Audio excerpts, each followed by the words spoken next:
I always thought the hardest part about planning a wedding would be choosing a venue, or narrowing down the guest list, or maybe finding the right dress. But I never expected the biggest challenge would be my own family. Specifically, my mother demanding I cancel my wedding. Not because something was wrong, but because my half-sister Chloe, her golden girl, was still heartbroken from her failed 3-month marriage. And apparently, my happiness was just too painful for her to witness. I'm Jenna Callahan, 30 years old, and I've worked hard for everything in my life. My fiancé, Noah, is my calm in every storm. When he proposed, it felt like my world finally had a center. But that center was quickly shaken when my mother called. Not to say congratulations, but to warn me that my wedding might trigger Chloe. And what started as a quiet campaign of guilt turned into full-blown sabotage, ending with a scene at the gates of my own ceremony. If you've ever had to choose between peace and blood, between being the good daughter and protecting your joy, then this story is for you. Have you ever been guilt-tripped into shrinking your happiness? Tell me where you're watching from and what you would have done if this was your wedding. And don't forget to subscribe to EN Reddit Story for more true stories that speak the truth no one else will. I grew up in Spokane, Washington, snowy winters, quiet neighborhoods, and a household where love was always lopsided. My father died in a car accident when I was 5. Just a year later, my mom Denise remarried a man named Tom. He was quite reserved, always with a cup of black coffee in hand, and completely obsessed with Chloe, his biological daughter. Me, I was just the leftover child. The reminder of a different life, a different man, a responsibility. It's not that my mom didn't take care of me. She made my lunches, picked me up after school, paid for piano lessons, but her love always moved in one direction, straight toward Chloe. Chloe was 6 years younger than me, wide-eyed, loud, always center stage. She cried when she lost, and when she cried, things changed in her favor. If I brought home a perfect report card, Mom would say, "That's nice, honey." But Chloe learned to ride her bike with no training wheels today. At 12, I won a regional writing competition. Mom glanced at the certificate and replied, "Make sure you don't brag about it in front of Chloe. She's sensitive about her reading." That's when I learned to shrink my joy. While I saved every dollar from my part-time library job, Chloe bounced from art classes to theater to gap year soul-searching in California, fully funded by our parents. She didn't need to succeed. She just needed to feel understood. Meanwhile, I got into university on a full scholarship. Mom's response, "Well, Chloe isn't really the academic type, but she has a lot of heart." I stopped expecting fairness after that. I built my life the hard way. I worked through college, interned late nights, ate more ramen than I care to admit. But I made it. And at 24, I met Noah. He was different from everyone I knew, quiet in a grounded way. He didn't interrupt. He didn't perform. He listened. We bonded over architecture and sustainability, over small joys like fresh coffee and long hikes. He saw me, not just the responsible older daughter, but me, Jenna. 6 years later, he got down on one knee in our apartment balcony with soft jazz playing in the background and a nervous smile on his face. "Jenna," he said, "will you let me love you for the rest of our lives?" I didn't cry. I laughed through the lump in my throat and said yes before he even pulled out the ring. We planned a cozy January wedding. Nothing flashy, just 70 guests, good food, candles, warmth. It was our version of perfect. And I thought, maybe this is the part where my mom hugs me, where Chloe squeals with excitement, where everything finally feels like we're a real family. I was wrong. The moment I called to share the news, my mom said flatly, "Oh, Chloe's not going to like this." I blinked. What, she's still reeling from her breakup? You announcing a wedding right now? It's going to be hard for her. I paused, waiting for the punchline. There wasn't one. She really thought my engagement was an attack on Chloe. At first, I tried to laugh it off, but something in her tone told me she wasn't joking, that somehow celebrating my happiness was an offense to Chloe's pain. And I should have known then this wasn't just a weird comment. This was the beginning of a storm. The beginning of yet another moment where I would be asked to dim my light, so Chloe wouldn't feel like she was standing in my shadow. A few weeks after my engagement, just as I was pinning flower arrangements and browsing invitations, Chloe made an announcement on Instagram. It was a selfie, her hand front and center with a pear-shaped diamond ring, and the caption, "Can't believe it." I said yes. Forever starts. Now Tapirister found my person. She'd been dating the guy for 3 months. His name was Mason. I'd never met him. No one in the family had. From what little I could gather, he worked in real estate, lived fast, and called Chloe his angel after 2 tequila shots. I was stunned not because she got engaged, but because she clearly needed her own headline. Just weeks after mine, I didn't say anything publicly. I liked her post, left a polite comment, "Congratulations, wishing you all the best." Behind the scenes, though, I was spinning. Noah noticed my quiet. I remember him setting down his mug one morning and asking, "Do you think this has something to do with us?" I didn't want to admit it, but yes, I did. Chloe had always turned milestones into contests. My first car, she suddenly needed one too. When I got promoted, she posted about quitting toxic environments to protect peace. Now that I was getting married, she was racing me down the aisle. Except it wasn't a race. Not for me. I stayed quiet. Let her plan her own whirlwind wedding. She didn't ask for advice, didn't send an invite. It was like we were both pretending to be strangers with matching timelines. Her wedding happened in May. The photos were dramatic rooftop venue White Dove's a live jazz trio, and a caption that read, "Even when everything's chaos, love finds a way." I didn't attend. I wasn't invited.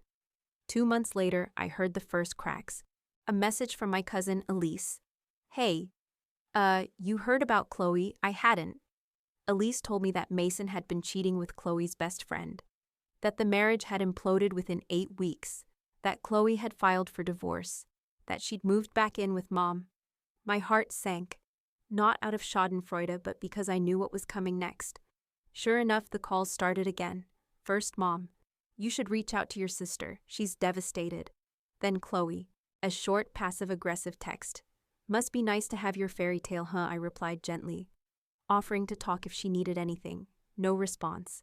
Instead, she posted vague quotes about being stabbed by those closest to you. Then came the voicemails, long, weepy messages about how she couldn't even look at wedding photos without crying. About how some people are lucky enough to have it all. And through it all, my mom's silence on my wedding grew louder. She stopped asking about the venue, ignored questions about dress shopping, changed the subject when I mentioned Noah. Eventually, I asked directly, "Mom, are you okay with the wedding?" Her reply, "Jenna, do you really think it's the right time?" It hit me like a slap. She didn't say congratulations when I got engaged.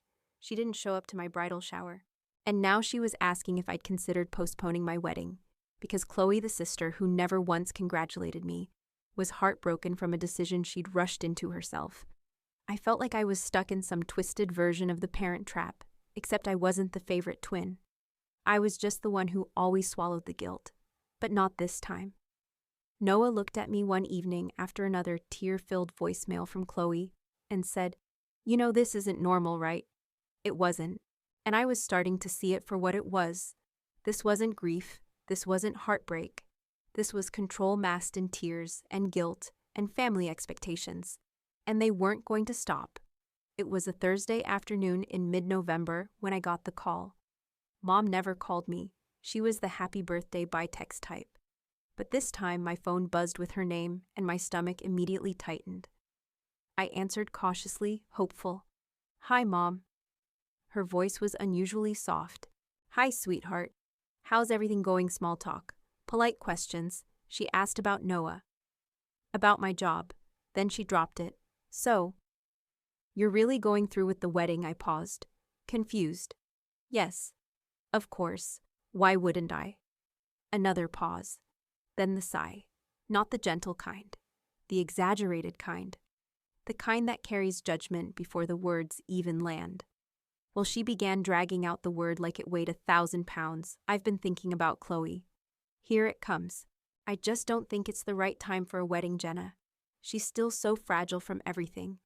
Seeing you celebrate like this, it's going to be really painful for her." I blinked. Was she serious? "You think I should cancel my wedding? Because Chloe got divorced."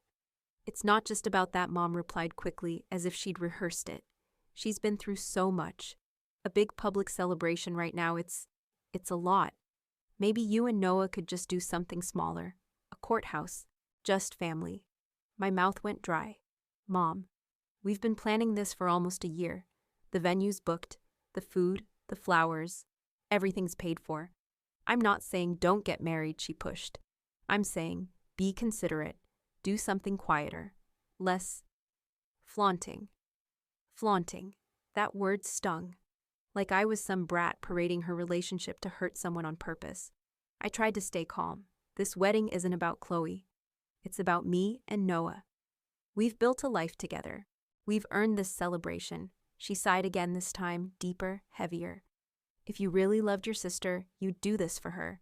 She needs time to heal, and a wedding right now, it'll just make everything worse. That's when something inside me cracked. Not snapped. Cracked. A quiet, dangerous split between the daughter I used to be, the one who swallowed discomfort, and the woman I was becoming. I said, voice trembling, Mom, I get that Chloe's struggling, but this is my life, and I won't put it on pause because she made choices that blew up in her face. Wrong move. Her tone turned ice cold. You're cruel, selfish. I thought I raised you better than this. That line. She'd used it before when I refused to give Chloe money, when I didn't fly back for one of her breakups, when I said no. I'm not canceling my wedding, I said with steel behind my words. End of discussion. And I hung up. I stood in the kitchen, phone still in my hand, heart pounding. Noah came in moments later. One look at my face and he knew. They asked you to cancel it, didn't they? I nodded slowly. He wrapped his arms around me and whispered, They don't get to take this from you. Not again. And I believed him. But that wasn't the end. Not even close. After that call, things didn't settle. They escalated. Every few days, I'd get a message from Mom. Some dressed up as concern, others as guilt bombs dropped straight into my voicemail. You know, your sister cried all night thinking about your wedding, Jenna. Do you really need the big ceremony? A simple one would mean so much more to the family. You've always been the mature one. Show some compassion. Each call chipped away at me, but the worst part. They started targeting Noah. One night, he got a message directly from her. You're such a thoughtful man, Noah. I know you understand why this is hard for Chloe. Maybe you can help Jenna see it too. He looked up at me across the dinner table, his face unreadable. You want me to respond? He asked. No, I said. Let them show their cards. Because they were. Every guilt trip.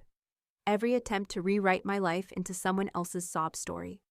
It was all building toward a single demand. Make yourself smaller so Chloe can feel bigger. I was done. But it wasn't over yet. A week later, Chloe chimed in. First passive-aggressive texts. Must be nice to have everything go your way. Funny how you picked January. So close to my breakup. Then came the voicemails, drawn-out monologues about pain and betrayal laced with sighs and sniffles and one final dagger. I don't know how you sleep at night planning a party while I'm still picking up the pieces of my life. I didn't reply. But inside, I was unraveling. Every time my phone lit up with her name, my chest tightened. I stopped looking forward to my wedding. Stopped smiling at cake tastings. I started dreaming about running away to the courthouse with just Noah and a witness. Not out of joy, but out of desperation. That's when I knew something had to change. One night I sat on the edge of our bed watching Noah scroll through our revised guest list and said the words I'd been chewing on for weeks. I think I need to uninvite them. He didn't flinch. I've been thinking the same thing, he said.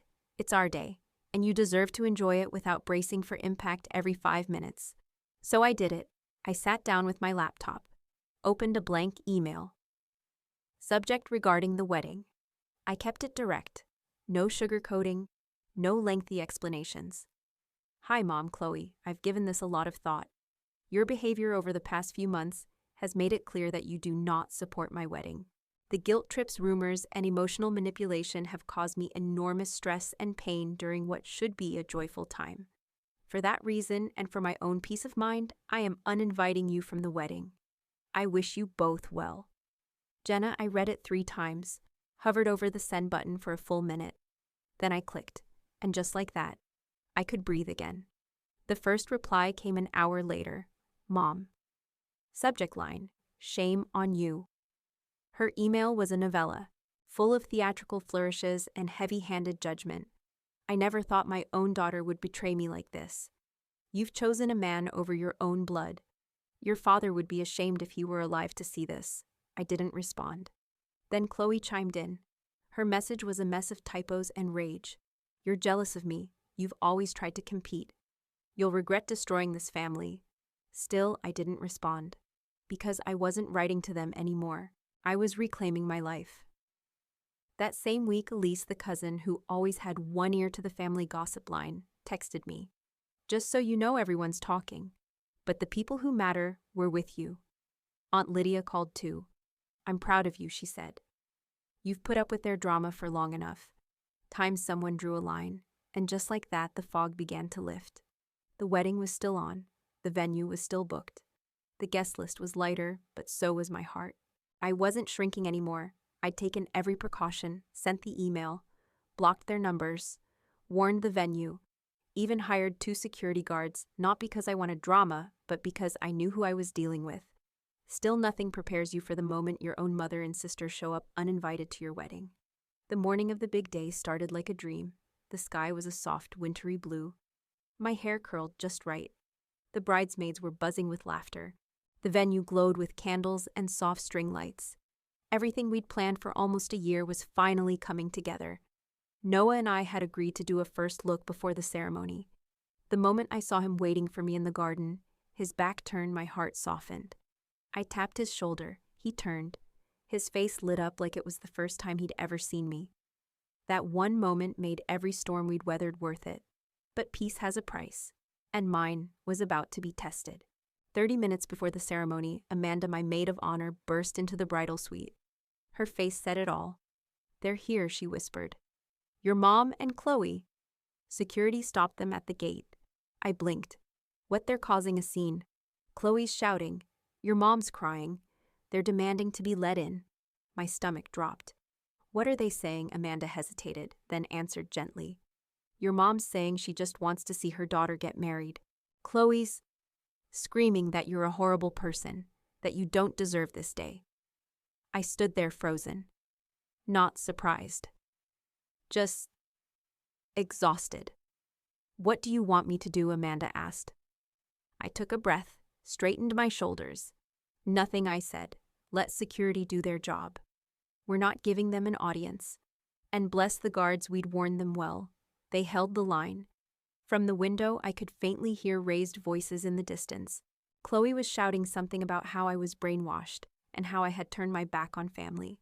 The venue manager offered to call the police, but eventually they handled it quietly. A ride service was called. Security escorted them to the parking lot. Before she left, Chloe screamed one last thing loud enough for everyone near the gate to hear. You'll regret this, Jenna. You'll regret cutting out your own blood. But I didn't. Because the moment they were gone, the air cleared. Noah and I stood together at the altar surrounded by friends who chose us. Aunt Lydia, Elise, his childhood friends, my co-workers who'd seen me work double shifts to afford this dream. We weren't missing anything. We had enough. The ceremony was simple and glowing. We read our vows beneath a trellis of winter roses. Noah's voice cracked as he promised to build a life of laughter, of honesty, of choice. Mine trembled when I said today, I choose peace over performance. I choose us. When we kissed, it felt like the final breath of a battle I hadn't realized I'd been fighting since childhood. The reception was full of warmth. Our first dance under twinkling lights. Amanda gave a toast that had everyone laughing and tearing up. My dad's best friend told a story about Noah sneaking extra ribs at a summer barbecue. It was ours, flawed, fiercely protected, and completely ours. Later that evening, I heard whispers. Apparently, some guests near the lot had overheard Chloe's tantrum. One relative said I always knew something was off about Denise and Chloe. But this confirms it. Another guest, an old friend of my mom's, pulled me aside and whispered, You did the right thing. Everyone sees it now. And for the first time in a long, long time, I didn't feel like I had to explain myself. I just smiled and danced and let the day carry me. 1 week after the wedding, I was curled up on the couch with a mug of peppermint tea, half watching a baking show and half scrolling through honeymoon destinations when my phone buzzed. It was Elise. Her message simply read, You are not going to believe what just happened. I called her immediately. Elise. She didn't even say hello. Your mom and Chloe had a nuclear fight. I sat up straighter. Wait, what? Elise launched into the story like she'd been waiting her whole life to spill it. Apparently, ever since the wedding, Chloe had been sulking around my mother's house like a thundercloud, complaining, crying, rewriting history to fit her narrative. She blamed me for not backing down, blamed Noah for turning me against her, blamed the venue for not letting her through. But here's the twist: when there was no one left to blame, she turned on Mom. She screamed that Mom hadn't done enough to stop the wedding, that she should have forced me to cancel, that she had failed as a mother by letting Jenna win. Elise said the shouting could be heard 2 houses down. Then, like thunder finally snapping open the sky, Mom broke. For the first time in my life, Jenna Callahan told Chloe to grow up. She told her she was tired. Tired of coddling, tired of drama, tired of being the referee in a war Chloe started herself. When Chloe wouldn't stop screaming, Mom said the unthinkable: pack your things. I want you out of this house. According to Elise, there was a stunned silence, then more yelling. Then Chloe slamming doors, crying about being abandoned, grabbing her bags and storming out. By the end of the night, she was crashing at a friend's apartment. Elise didn't know for how long.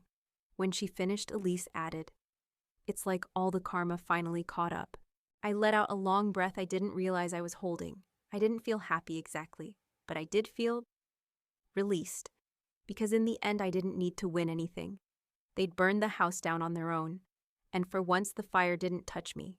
I didn't reach out to Mom, didn't send a message to Chloe, didn't ask for details or play the curious daughter. I simply blocked them both. On everything: phone, email, social media. I sent a quiet message to the rest of the family: "Please don't forward updates. I'm not interested in continuing this cycle." To my surprise, the people who mattered respected that. Aunt Lydia called and said, "Sometimes peace only comes when you stop fighting the losing battle of being understood." Even my dad's old college roommate sent a message, saw the wedding photos. "You looked radiant. Proud of you, kiddo." Those were the only words I needed. Because I wasn't waiting for my mother's approval anymore. I wasn't hoping for Chloe's change of heart. I had stood my ground, and the sky hadn't fallen. It felt strange, not to live in damage control mode, but also, it felt freeing. No more holding my breath before every family gathering. No more rehearsing apologies I didn't owe. No more trying to be the bigger person while everyone else stayed small. For the first time, I was just Jenna, married, whole, at peace. One quiet morning after our honeymoon, I sat out on the apartment balcony with a mug of hot coffee. The light filtered softly through the trees. The air was still. No missed calls, no teary voicemails, no guilt-laced messages demanding I be more understanding. Just birdsong, and silence, and peace. This was my new life. No more walking on eggshells. No more shrinking myself to protect other people's egos. No more bending backward just to keep the illusion of family harmony. Noah was still Noah, steady, kind, and calm in a way that made the world feel softer. Every morning, he kissed my forehead before leaving for work. Every evening, he'd ask a single question that never failed to ground me. "Are you okay today?" And for the first time in years, I could answer without hesitation. Yes, I really am. I didn't need a phone call from my mother to feel like I mattered. I didn't need Chloe's approval to believe I deserved happiness. I didn't need to explain myself anymore. I chose Noah. I chose myself. And it was the best decision I've ever made. One night, I played back a clip from our wedding, my voice trembling as I said my vows. Today, I don't just choose you, Noah. I choose me. I choose to stop apologizing for taking up space. I choose joy without asking permission. I laughed at how shaky I sounded. Not because I was embarrassed, but because I had no idea how powerful those words would become. As for Mom and Chloe, I don't know what they're doing now. Maybe they've made up. Maybe they're still pointing fingers. Maybe I'm still the villain in whatever story they've written for themselves. But the beautiful part is, I don't need to know. I've built something new, a life where love isn't conditional, where kindness isn't weaponized, where I no longer have to prove I'm worthy of being treated well, and I'm no longer afraid to take up space. I live louder now, softer too, but not smaller. This is my peace, and I won't trade it for anything. What would you do if your own mother asked you to cancel your wedding? Not because something was wrong, but because your happiness made someone else uncomfortable. Would you give in? Would you shrink yourself one more time just to be the bigger person? Or would you finally choose you? For years I tried to earn love by being quiet, by being kind, by being less. But all it did was teach others that my boundaries were negotiable. So this time, I did something different. I stood up, I said no. And in that choice, I found peace. If you've ever been the one pushed aside to protect someone else's ego, if you've ever had to cut ties just to breathe freely again, then you already know you don't need their blessing to start your life. You only need your voice, your courage. And one person, just one who sees you fully and says, I'm with you. That was Noah for me. And maybe after hearing this, you'll realize you've always been enough with or without their approval. Now let me ask you something. Have you ever walked away from family to protect your future? Tell me in the comments, number 1, if you've ever had to choose peace over people. Number 2, if you're still in that struggle now. And number 3, if you just needed to hear this today. Don't forget to subscribe to EN Reddit Story for more powerful stories every single day.